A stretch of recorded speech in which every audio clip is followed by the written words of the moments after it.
फुलंब्री तालुक्यातील पाथरी येथील late Bhagirathi Yashwantrao Pathrikar pharmacy महाविद्यालयामध्ये सायबर पोलीस ठाणे छत्रपती संभाजीनगर ग्रामीण यांच्या वतीनं कस्टमर केअर आणि हेल्पलाईन नंबरच्या नावाखाली होणाऱ्या फसवणुकीबद्दल जनजागृती करण्यात आली।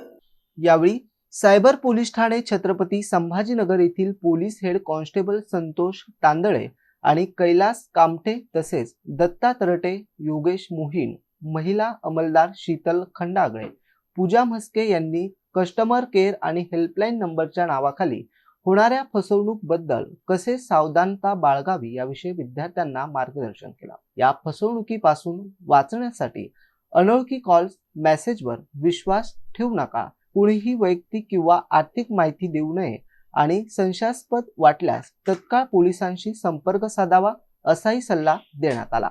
यावेळी महाविद्यालयाचे प्राचार्य डॉक्टर गजानन सानप, शिक्षक, शिक्षकेतर कर्मचारी तसेच महाविद्यालयाचे सर्व विद्यार्थी मोठ्या संख्येने उपस्थित होते। Mahavir Jaiswal, MCN news, Phulambri.